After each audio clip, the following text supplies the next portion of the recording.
رمضان المبارک کے مہینے میں ایک اہم عبادت اور کی جاتی ہے جس کو ہم اور آپ اعتکاف کے نام سے جانتے ہیں۔ اعتکاف کا مطلب ہوتا ہے کسی جگہ ٹھہر جانا، کسی جگہ جا کر پڑ جانا۔ شرعی اصطلاح میں اعتکاف کا مطلب ہوتا ہے اللہ کو راضی کرنے کے لیے بندہ دنیا اور جو کچھ دنیا میں ہے ان تمام چیزوں کو چھوڑ کر اللہ کے در پر پڑ جائے، اجر و ثواب کی امید سے، اس نیت سے کہ جب تک اللہ تبارک و تعالی مجھ سے راضی نہیں ہوگا اس وقت تک میں اللہ کے در سے نہیں ہٹوں گا۔ اعتکاف کی نیت کر کے اللہ کو راضی کرنے کے لیے اجر و ثواب کی امید کے ساتھ بندہ اللہ کے در پہ آ کے پڑ جائے، اس کو اعتکاف کہتے ہیں۔ اعتکاف تین طرح کا ہوتا ہے۔ ایک اعتکاف تو واجب ہے، ضروری ہے۔ مثلاً کوئی آدمی اگر یہ نظر مان لے، اپنے اوپر یہ لازم کر لے کہ میرا فلاں کام اگر ہو گیا تو میں اتنے دن کا اعتکاف کروں گا۔ مثلاً اگر میں امتحان میں کامیاب ہو گیا تو اتنے دن کا اعتکاف کروں گا، یا یوں ہی کوئی آدمی اپنے اوپر اعتکاف کو لازم کر لے کہ میں نے 10 دن کا اعتکاف اپنے اوپر لازم کر لیا، تو یہ اعتکاف کی وہ قسم ہے جو واجب کہلاتی ہے۔ جتنے دن کے اعتکاف کرنے کی نظر مانی ہے، جتنا دن کا اعتکاف اپنے اوپر بندے نے لازم کیا ہے، اتنے دن کا اعتکاف اس کو کرنا ضروری ہوگا، روزہ رکھ کے کرنا ضروری ہوگا۔ اسی طریقے سے ایک اعتکاف ہے جو نفلی اعتکاف ہے۔ نفلی اعتکاف کے لیے کوئی وقت نہیں ہے، کوئی مدت نہیں ہے، نہ اس کے لیے روزہ شرط ہے، نہ اس کے لیے دن ہونا شرط ہے، نہ اس کے لیے رات ہونا شرط ہے۔ جب بھی کوئی اللہ کا بندہ اللہ کے گھر میں آئے، مسجد آئے اور آ کر کے نیت کر لے کہ جب تک میں مسجد میں رہوں گا تب تک میں نے اعتکاف کی بھی نیت کر لی ہے، اعتکاف کی بھی حالت میں رہوں گا۔ یہ 1 منٹ کا بھی ہو سکتا ہے، 1 دن کا بھی ہو سکتا ہے، 2 گھنٹے کا بھی ہو سکتا ہے۔ جتنی جس کو سہولت ہو اتنی دیر اعتکاف کی نیت کر لے کوئی بندہ۔ جب تک وہ مسجد میں رہے گا تب تک نماز، تلاوت، ذکر و اذکار، تسبیحات کے علاوہ اس کو اعتکاف کا بھی برابر اجر و ثواب ملتا رہے گا۔ یہ نفلی اعتکاف ہے۔ لیکن اس وقت جو بات مجھے عرض کرنی ہے وہ اس قسم کے اعتکاف کی بات کرنی ہے جو اعتکاف رمضان المبارک کے مہینے میں کیا جاتا ہے، جو سنت مؤکدہ علی الکفایہ ہے۔ سنت مؤکدہ علی الکفایہ یعنی ایسا اعتکاف جس کو رسول اللہ صلی اللہ علیہ وسلم نے پابندی سے جس کا اہتمام فرمایا، اور آپ علیہ الصلاۃ والسلام نے اس اعتکاف کرنے کی بڑی فضیلتیں ارشاد فرمائیں، وہ سنت اعتکاف ہے جو رمضان المبارک کے اخیر عشرے میں کیا جاتا ہے۔ رمضان المبارک کے اخیر عشرے میں 20واں روزہ جو کل ہے، 20ویں روزے کے سورج غروب ہونے سے پہلے 20ویں روزے کے سورج غروب ہونے سے پہلے بندہ اپنی تیاری کر کے اعتکاف کی نیت کر کے مسجد میں آ جائے۔ سورج غروب ہوتے ہی اعتکاف شروع ہو جائے گا، اور پھر یہ اعتکاف 29 کو اگر چاند دکھ جاتا ہے تو 29 کو پورا ہو جائے گا، اور اگر چاند نہیں دکھتا ہے تو پھر 30 روزے مکمل کرنے کے بعد، سورج غروب ہونے کے بعد خود بخود اعتکاف مکمل ہو جائے گا۔ یہ ہے وہ اعتکاف جو سنت مؤکدہ ہے علی الکفایہ، یعنی اگر محلے سے کچھ لوگ آ کر کے مسجد میں اعتکاف کر لیں تو سب کی طرف سے کافی ہو جائے گا، اور اگر خدا نخواستہ ایک بھی اعتکاف نہ کرے، پوری مسجد ہی خالی رہ جائے، تو پوری آبادی گناہ گار ہوگی۔ یہ اعتکاف رسول اللہ صلی اللہ علیہ وسلم کی شریعت میں جس کا حکم دیا گیا، جس کے کرنے کی بڑی فضیلتیں بیان کی گئیں، یہ کوئی ایسا نہیں ہے کہ یہ کوئی نئی چیز ہے، بلکہ یہ پچھلے نبیوں کی شریعت میں بھی یہ اعتکاف رہا ہے۔ قرآن نے خاص طور پر ابراہیم علیہ السلام کی شریعت کا تذکرہ کیا ہے، وَعَهِدْنَا إِلَىٰ إِبْرَاهِيمَ وَإِسْمَاعِيلَ أَن طَهِّرَ بَيْتِيَ لِلطَّائِفِينَ وَالْعَاكِفِينَ وَالرُّكَّعِ السُّجُودِ، کہ ہم نے ابراہیم کو اور ان کے ساتھ ساتھ اسماعیل کو ہم نے یہ حکم دیا، یہ تاکید کر دی کہ میرے گھر یعنی خانہ کعبہ کو پاک صاف کرو، طواف کرنے والوں کے لیے، اعتکاف کرنے والوں کے لیے، رکوع کرنے والوں کے لیے، سجدہ کرنے والوں کے لیے، یعنی جن عبادات الہیہ کے لیے خانہ کعبہ کو پاک صاف کرنے کا حکم ابراہیم علیہ السلام کو اللہ تبارک و تعالیٰ قرآن میں دے رہا ہے، ان عبادات میں سے ایک عبادت اعتکاف کی عبادت بھی ہے کہ اے ابراہیم و اسماعیل، میرے گھر کو آپ پاک کریے، صاف کریے، طواف کرنے والوں کے لیے، اعتکاف کرنے والوں کے لیے۔ اس سے معلوم یہ ہوا کہ یہ اعتکاف کا یہ عمل ابراہیم علیہ السلام کی شریعت میں بھی رہا ہے، اور پھر رسول اللہ صلی اللہ علیہ وسلم جس وقت مکہ مکرمہ سے ہجرت کر کے مدینہ منورہ تشریف لے آئے، مدینہ منورہ تشریف لے آنے کے بعد آپ علیہ السلام نے تادم حیات پابندی سے معمول کے ساتھ ہر سال رمضان المبارک کا اعتکاف فرمایا ہے، ہر سال رمضان المبارک کا اعتکاف فرمایا۔ ایک موقع پر تو آپ علیہ السلام نے پورے ہی مہینے کا اعتکاف فرمایا، پہلے عشرے کا اعتکاف فرمایا، پھر دوسرے عشرے کا اعتکاف فرمایا، اور دوسرے عشرے میں اعتکاف فرمانے کے بعد آپ نے صحابہ سے کہا کہ جو لوگ میرے ساتھ اعتکاف کر رہے ہیں وہ اخیر عشرے کا بھی اعتکاف کریں، کیونکہ اللہ تبارک و تعالیٰ کی طرف سے شب قدر کے تعلق سے مجھے بتایا گیا، لیکن پھر بعد میں مجھے شب قدر کی تعیین بھلا دی گئی، لہذا شب قدر کو اخیر عشرے کی طاق راتوں میں تلاش کرو۔ آپ علیہ السلام نے اخیر عشرے کا اعتکاف فرمایا، تو اس طرح سے تو پورے مہینے کا اعتکاف ہو گیا، ورنہ 10 دن کا اعتکاف کرنے کا معمول رسول اللہ صلی اللہ علیہ وسلم کر رہا ہے، صحابہ کرام کر رہا ہے، تابعین عظام کر رہا ہے، بزرگان دین کر رہا ہے۔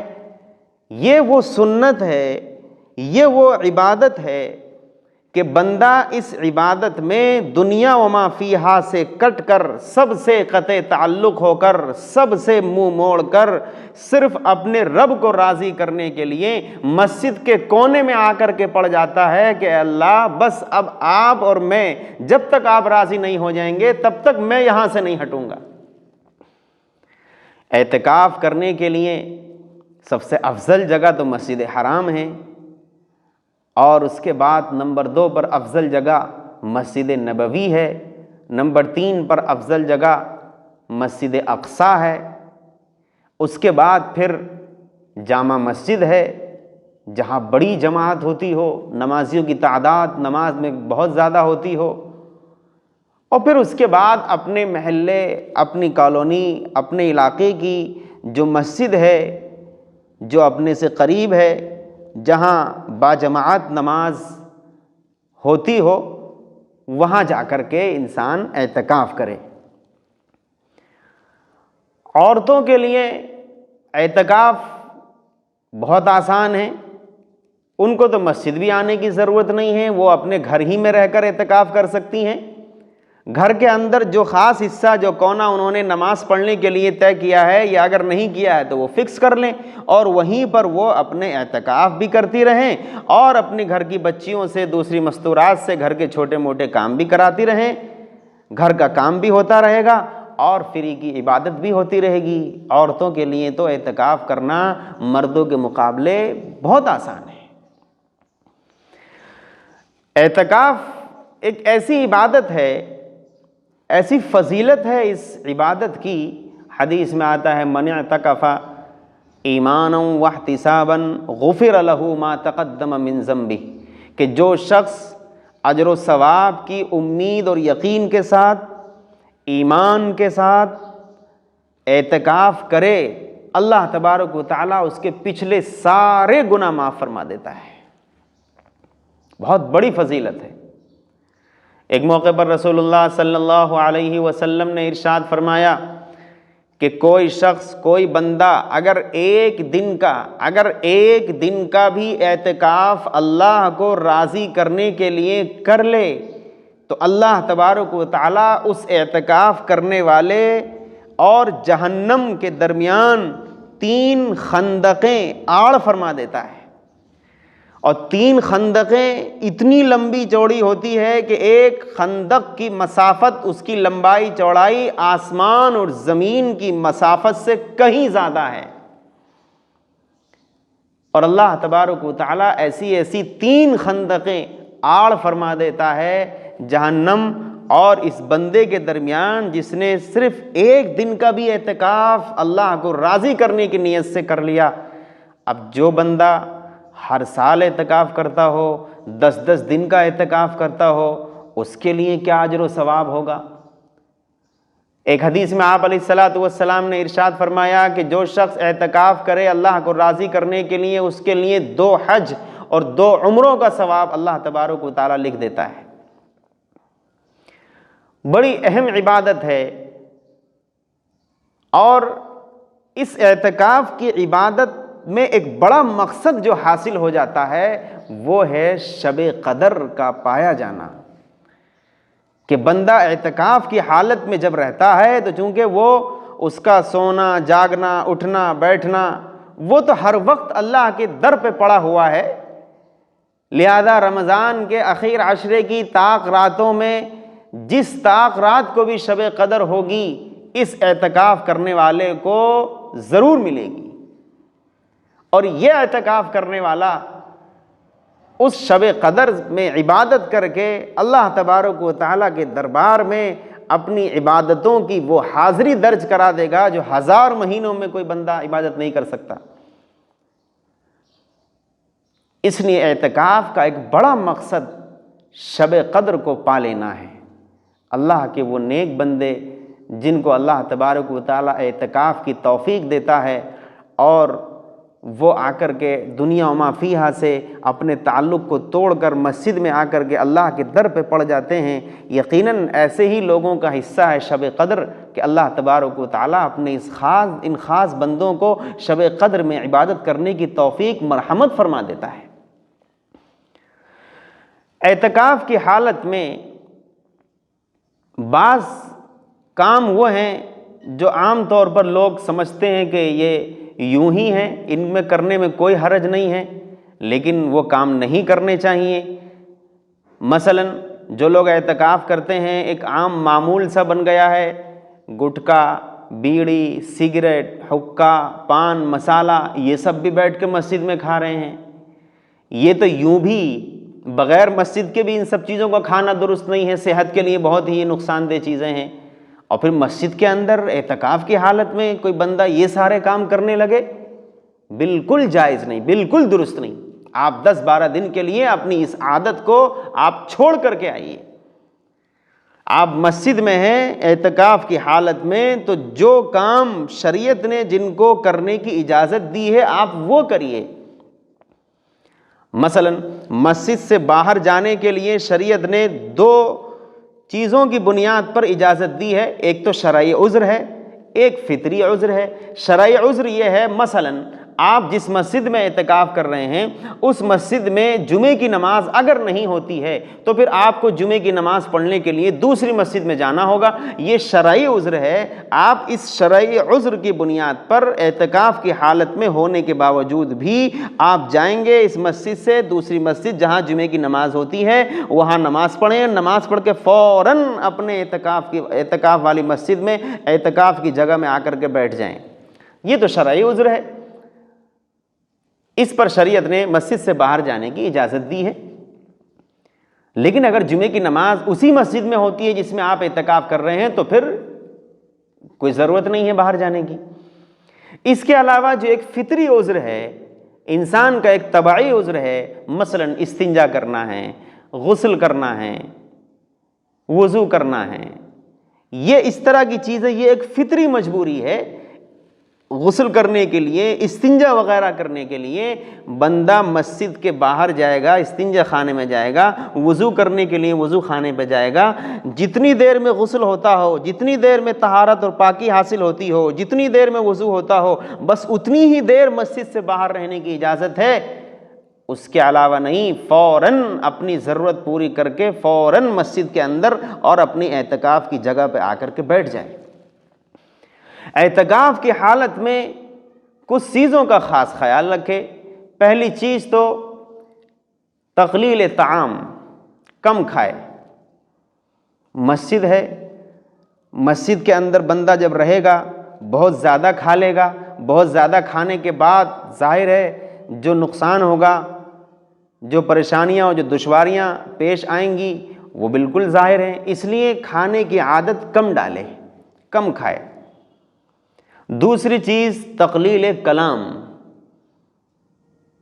بات بھی کم کرے. کوئی ضروری بات اگر کسی سے کرنی ہے تو ضروری بات آپ نے کر لی, باقی اس کے علاوہ آپ اپنی عبادت میں لگے رہیے. آپ قرآن کی تلاوت کریے, آپ نوافل آپ پڑھتے رہیے, آپ تسبیحات پڑھتے رہیے, آپ ذکر و اذکار میں لگے رہیے, آپ دعا کرتے رہیے. آپ کا زیادہ سے زیادہ وقت اللہ تبارک و تعالیٰ کی عبادت ہی میں گزرے. یہ اعتکاف کا مقصد ہے. یہ مقصد نہیں ہے کہ آپ بالکل پڑے رہیں اور سوتے ہی رہیں, یا آپ موقع کی تلاش میں رہیں, جیسے ہی کوئی آدمی دکھے اور آپ اس کو بٹھا لیں اور اعتکاف کی حالت میں بھی اس سے غیبتیں شروع کر دیں اور اس سے ادھر ادھر کی باتیں کرنا شروع کر دیں.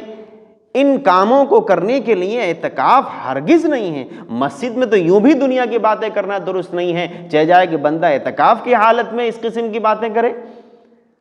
تو تقلیل طعام, کم کھائے. تقلیل کلام, کم بات کرے. تقلیل منام, کم سوئے, کم سوئے. اور زیادہ سے زیادہ وقت اللہ تبارک و تعالیٰ کی عبادت میں گزارے. یہ وہ چیزیں ہیں, موٹے موٹے وہ احکام ہیں اعتکاف کے, جو ہر اعتکاف کرنے والے کے لیے جن کی پابندی ضروری ہے. ایک سوال یہ بھی ہوتا ہے کہ مثلا وہ لوگ جو اعتکاف کرنا چاہتے ہیں لیکن ان کے گھر سے کوئی ان کو کھانا پہنچانے کے لیے کوئی بچہ یا کوئی لڑکا نہیں ہے, کوئی ایسا انتظام نہیں ہے کہ وہ کھانا کوئی ان کا لا کے دے سکے, برتن ان کے کوئی لے جا سکے, ایسا کوئی آدمی نہیں ہے. تو ان کے لیے بھی شریعت نے اجازت دی ہے کہ وہ اپنے اعتکاف کی جگہ سے اٹھیں اور جا کر فوراً اپنا کھانا اپنے گھر سے لے کر کے آئیں اور لا کر کے اپنے مسجد میں کونے میں بیٹھ کے صفائی ستھرائی کا خیال رکھتے ہوئے اپنا کھانا لا کر کے کھا لیں.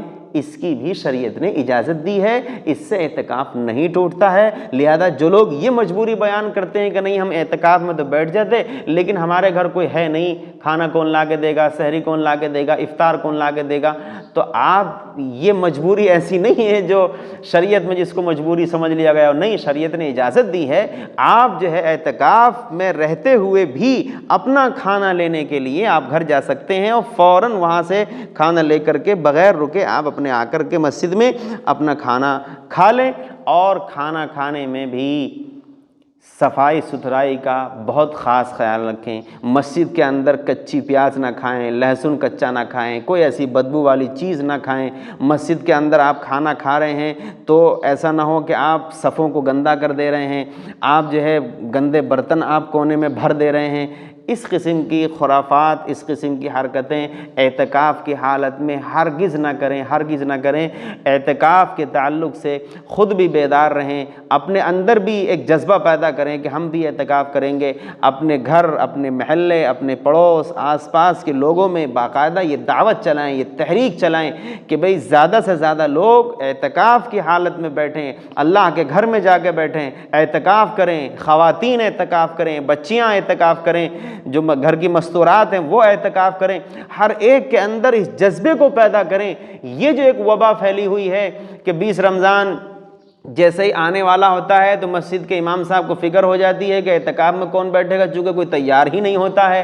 اب تو سننے میں یہاں تک آیا کہ بعض مسجدوں میں باقاعدہ کرائے پہ آدمی کیا جاتا ہے، مزدوری پہ، کہ بھئی ہم تم کو 10 دن میں اتنے روپے دیں گے، ہماری مسجد میں اعتکاف کر لو۔ فلاں صاحب تیار بھی ہو جاتے ہیں۔ تو کرائے کا اعتکاف، اجرت دے کا اعتکاف، مزدوری کا اعتکاف، اس اعتکاف کی کوئی ضرورت اللہ کو نہیں ہے۔ ایسا اعتکاف ہرگز قابل قبول نہیں ہے۔ ایسی کوئی حرکت کوئی کہیں پر اگر ہوتی ہو تو اس کو فوراً بند کرنے کی کوشش کریں۔ ہر شخص اپنی ذات سے تیار رہے کہ میں اعتکاف کروں گا اور میں اعتکاف کروں گا۔ ہر بندہ اپنی ذات سے تیار ہو اور دوسرے کو اس کی دعوت دے، ایک تحریک چلائے جو ایک سنت چھوٹتی چلی جا رہی ہے اور پوری کی پوری آبادیاں گناہ میں مبتلا ہوتی چلی جا رہی ہیں۔ اس گناہ گاری کے سد باب کے لیے اعتکاف کے تعلق سے لوگوں کو بیدار کرنا ضروری ہے، اور اعتکاف کے فضائل، اعتکاف کے مسائل، اعتکاف میں رہ کر بندہ کن کن کاموں کو کر سکتا ہے، کن کو نہیں کر سکتا ہے، یہ ساری چیزیں لوگوں کو بتانے کی ہیں۔ اعتکاف کی حالت میں رہ کر کے بندہ اللہ کے اتنا قریب ہو جاتا ہے، اتنا قریب ہو جاتا ہے۔ حدیث میں آتا ہے، رسول اللہ صلی اللہ علیہ وسلم نے ارشاد فرمایا کہ اعتکاف کرنے والے کو اللہ تبارک و تعالی اتنی ہی نیکیاں دیتا ہے جتنی کرنے والے کو دیتا ہے۔ اعتکاف کرنے والا شخص نمبر 1 گناہوں سے محفوظ رہتا ہے۔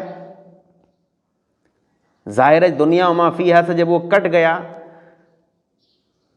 لوگوں سے بات چیت اس کی کم ہو گئی، آنا جانا بند ہو گیا، تو پھر گناہوں سے اس کی حفاظت ہوتی ہے۔ تو نمبر 1 تو اعتکاف کرنے والا شخص گناہوں سے محفوظ رہتا ہے۔ نمبر 2 اعتکاف کرنے والے شخص کو اللہ تبارک و تعالیٰ اتنی نیکیاں دیتا ہے جتنی کہ دوسرے نیک کام کرنے والوں کو دیتا ہے۔ مثلا اعتکاف کی حالت میں بندہ بعض وہ کام جو نیکی کے کام ہیں وہ نہیں کر سکتا۔ مثلا کسی کے جنازے میں شرکت نہیں کر سکتا، کسی مریض کی عیادت نہیں کر سکتا، تو مریض کی عیادت کرنے کا جو اجر و ثواب ہے، جنازے کی نماز میں شرکت کا جو اجر و ثواب ہے، وہ اللہ تبارک و تعالیٰ اس اعتکاف کرنے والے کو بغیر کیے ہی عطا فرماتا ہے، بالکل ویسے ہی عطا فرماتا ہے جیسے کہ کوئی بندہ جنازے میں شرکت کرتا یا کسی مریض کی عیادت کرنے کی نہیں جاتا، تو اس کو جو اجر و ثواب اللہ تبارک و تعالیٰ عطا فرماتا ہے اتنا ہی اجر و ثواب اس اعتکاف کرنے والے شخص کو ان نیک کام نہ کرنے کے باوجود عطا فرماتا ہے۔ یہ اللہ تبارک و تعالیٰ کا کرم ہے، اس کا فضل ہے، جو وہ اپنے اس بندے کو نوازتا ہے جو بندہ اس کے در پہ جا کے پڑ جائے کہ مالک جب تک آپ راضی نہیں ہو جائیں گے میں یہاں سے نہیں جاؤں گا۔ یہ اعتکاف کی فضیلت ہے۔ اس لیے ضرورت ہے اس بات کی کہ ہم سب اعتکاف کے لیے اپنے آپ کو، اپنے دوست و احباب کو اور متعلقین کو، سب کو اعتکاف کے تعلق سے بیدار کریں۔ اللہ تبارک و تعالی ہم سب کو سمجھ عطا فرمائے اور دینی زندگی عطا فرمائے۔ وآخر دعوانا ان الحمد للہ رب العالمین۔